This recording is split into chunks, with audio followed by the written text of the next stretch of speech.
महोदय, पूज्य गुरुजन वर्ग आणि येथे जमलेल्या माझ्या छोट्या मोठ्या बालमित्रांनो, सर्वांना माझा नमस्कार. माझे नाव साक्षी आळेवडणे. मी जिल्हा परिषद प्रशाला वाळुंब्रा येथील 10वीची विद्यार्थिनी. आज तुमच्या समोर विषय म्हणते वस्तुतिका नाम महात्मा गांधी. ना शस्त्र हाती घेतले ना पहिली कोणाची स्पर्धा, ना शस्त्र हाती घेतले ना पहिली कोणाची स्पर्धा. सत्य आणि अहिंसेच्या मार्गाने जिंकली सारी पृथ्वी. सत्य आणि अहिंसेच्या मार्गाने जिंकली सारी पृथ्वी. होती ज्यांच्या विचारात वज्रासारखी मजबूती, होती ज्यांच्या विचारात वज्रासारखी मजबूती, अशा त्या महात्मा गांधींना आपली खूप खूप स्तुती, आपली खूप खूप स्तुती. मित्रांनो, महात्मा गांधी हे आपल्या भारतीय स्वातंत्र्य लढ्याचे महानायक आणि जगाला सत्य व अहिंसेचा मार्ग दाखवणारे थोर पुरुष होते. त्यांचा जन्म 2 ऑक्टोबर 1869 रोजी गुजरातमध्ये पोरबंदर येथे झाला. त्यांच्या वडिलांचे नाव करमचंद गांधी व आईचे नाव पुतळीबाई.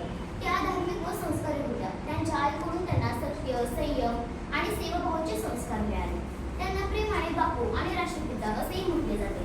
मित्रांनो, आपण आपल्या आजूबाजूला एक वाक्य ऐकतो. ते वाक्य म्हणजे मजबुरी का नाम महात्मा गांधी. परंतु आज मी या वाक्याच्या पलीकडे जाऊन तुम्हाला एका वेगळ्याच सत्याची ओळख करून देणार आहे आणि तो सत्य विचार म्हणजे मजबुरी का नाम महात्मा गांधी.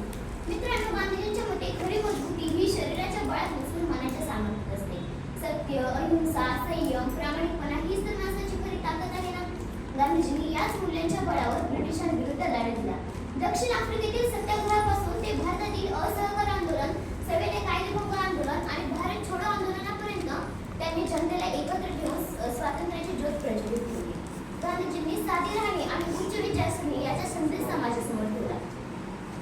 त्यांनी हिंसेऐवजी प्रेम, द्वेषाऐवजी बंधुभाव आणि सुडाऐवजी क्षमा याचा संदेश दिला.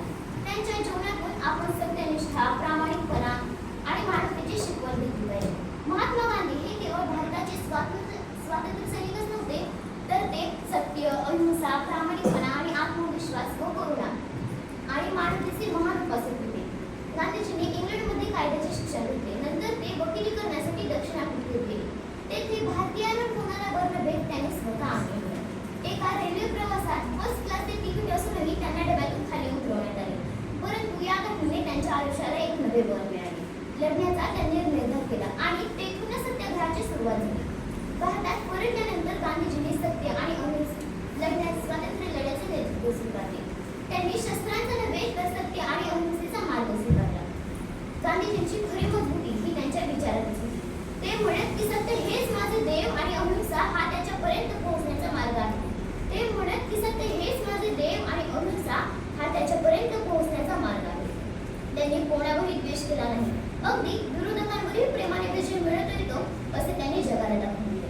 त्यांची इच्छाशक्ती, धैर्य आणि आत्मविश्वास हेच त्यांचे मोठे सामर्थ्य होते. अस्पृश्यता दूर करण्यासाठी त्यांनी प्रयत्न केले.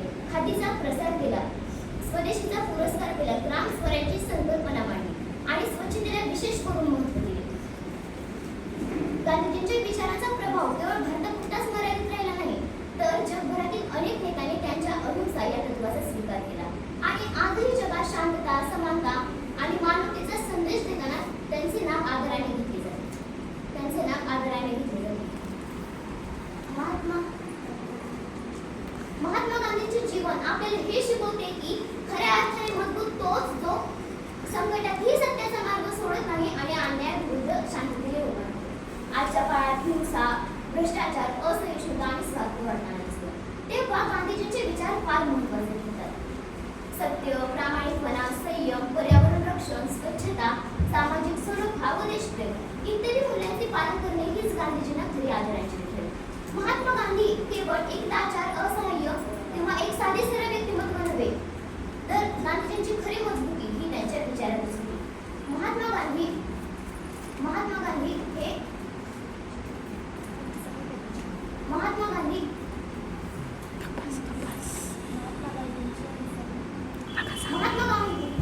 गांधींची हिंसा ही त्यांची लाचारी नसून ती एक करुणायुक्त जीवनदृष्टी होती. जगातील 70हून अधिक देशांमध्ये त्यांचे पुतळे आहेत. अहो, आजच्या या सोशल मीडियाच्या जगात फेक न्यूज आणि अफवांचे पेव फुटले आहेत. अशा वेळी गांधीजींच्या सत्याग्रहाचा खरा अर्थ म्हणजे कोणत्याही माहितीची खात्री करून सत्य बोलणे आणि खोट्याचा प्रतिकार करणे. महात्मा गांधी हे एक व्यक्ती नव्हे, तर ते एका जीवन मूल्याचे आणि एका प्रेरणेचे नाव आहे. शेवटी जाता जाता एवढेच म्हणावेसे वाटते की दिला जगाला मंत्र सत्य अहिंसा स्वावलंबनाचा सत्य आणि अहिंसा मार्गाने रोविला झेंडा स्वातंत्र्याचा अहिंसा मार्गाने रोविला स्वदेशी प्रचारार्थ केला अंगीकार खालीचा कलियुगी हवा पुन्हा